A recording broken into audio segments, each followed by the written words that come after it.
Dongeng Donghua, berjuang melalui alam tertinggi, Dewa Xiaoyan, part 90.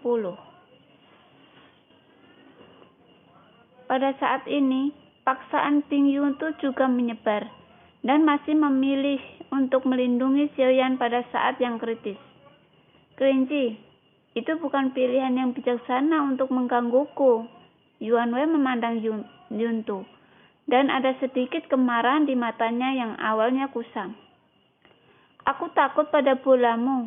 Apakah kamu benar-benar berpikir kamu akan tak terkalahkan di langkah ke-6? Ping Yuntu memutahkan seteguk air liur es langsung ke Yuan Wei, yang tidak banyak merugikan tetapi sangat menghina. Yuan Wei segera menatap Ping Yuntu. Matanya dipenuhi amarah, dan dia masih marah pada Ping Yuntu.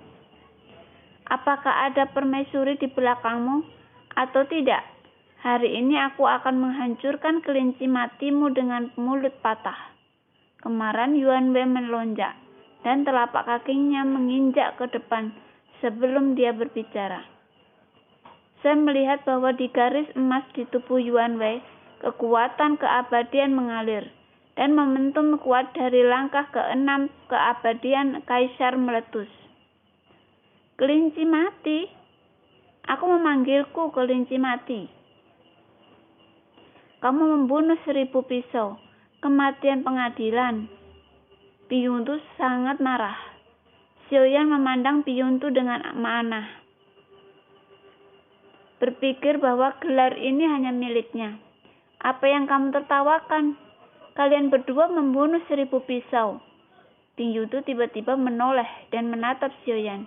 Adapun Xiaoyan tiba-tiba berhenti. Kapan dia tertawa? Tetapi Ping Yuntu mengira dia tertawa. Wajah cantik kelinci Ping Yun penuh dengan kemarahan, dan udara dingin langsung menyapu kehampaan di sekitarnya selama jutaan mil. Xiaoyan di samping juga tertutup es. Untungnya dia memiliki jantung api di tangannya yang menghalangi udara dingin. Ping Yuntu dan Yuan Wei terlihat sangat serius saat ini. Udara dingin menyapu dan mengatuk, dan paksaan yang sangat kuat dari kelinci Ping Yun menyelimuti sekeliling, dan jelas bahwa kelinci Ping Yuntu berbeda.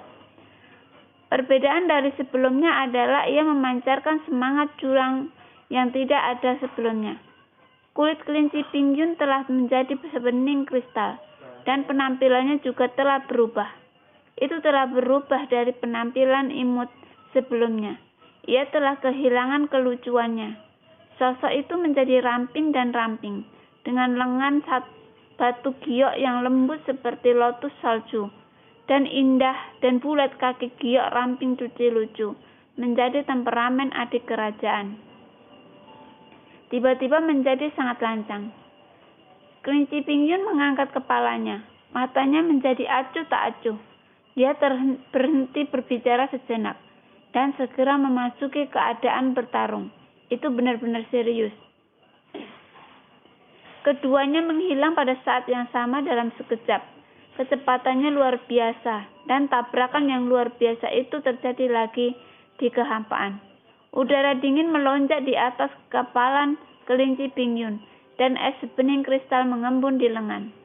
Yuan Wei ditutupi garis emas, dan kekuatan abadinya yang kuat juga terkandung dalam tinjunya. Duar! Suara teredam penyebar.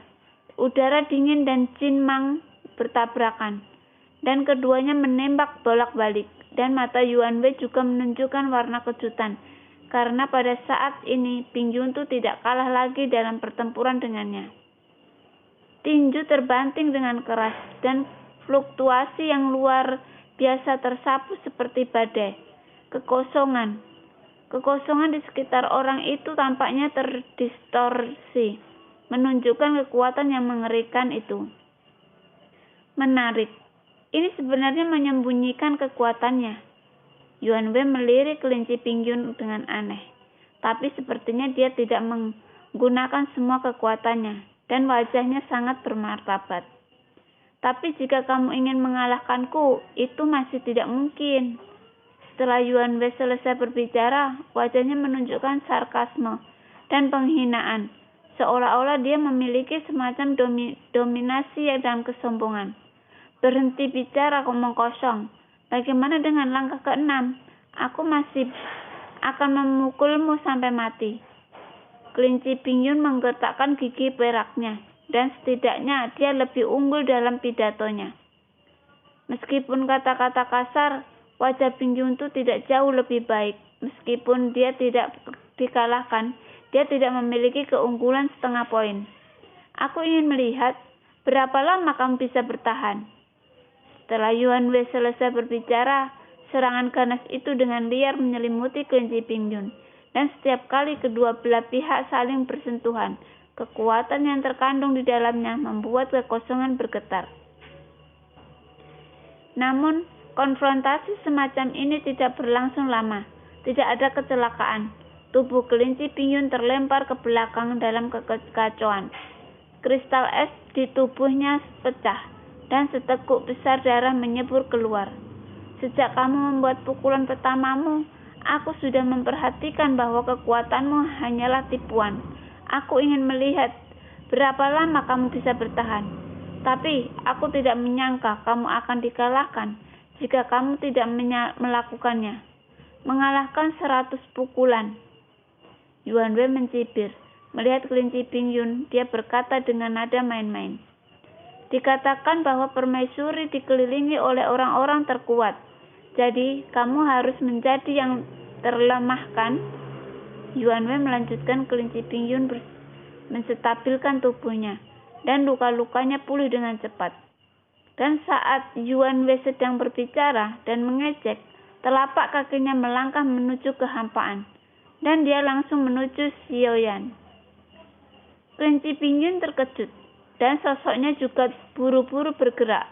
Untungnya itu sangat cepat dan masih di depan Xiaoyan, tapi Yuan Wei sepertinya sudah menduganya.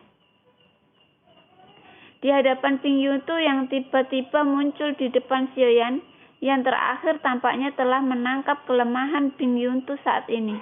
Sebenarnya tujuan sebenarnya dalam langkah ini bukanlah Xiaoyan, tetapi masih Pingyun itu. Karena dia tahu bahwa jika Pingyun itu tidak ditangani saat ini, maka dia tidak akan bisa membawa Xiaoyan pergi dengan tenang. Karena dia sudah mengambil tindakan, dia akan membunuhnya. Tanpa belas kasihan, tinjunya jatuh dengan keras di dada kelinci Pingyun. Hanya suara patah tulang yang terdengar. Setelah tulang patah, dada patah, langsung dimasukkan ke jantung. Saat kelinci Pingyun menyemburkan seteguk darah, Yuan Wei mencuat setelah menghancurkan tulang dada dengan telapak tangan Anda. Itu akan menembus langsung ke dadanya dan meraih jantungnya. Tapi pada saat ini, sebuah telapak tangan tiba-tiba mencuat dari belakang kelinci Pingyun, menghalangi pukulan fatal Yuan Wei. Yuan Wei terkejut, dan dia akan segera menarik telapak tangannya. Dan telapak tangannya yang tidak menerima pukulan itu juga terbanting bersama, mengunci telapak tangan Yuan Wei dengan erat.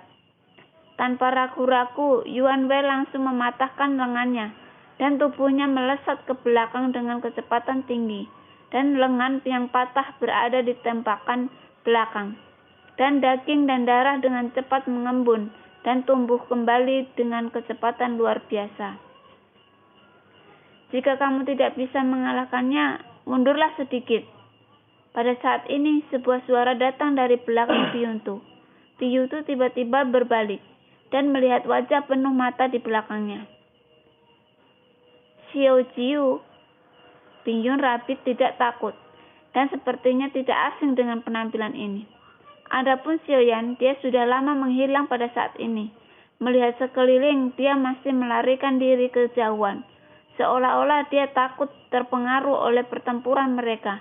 Pingyun juga tersenyum pahit ketika dia melihat ini.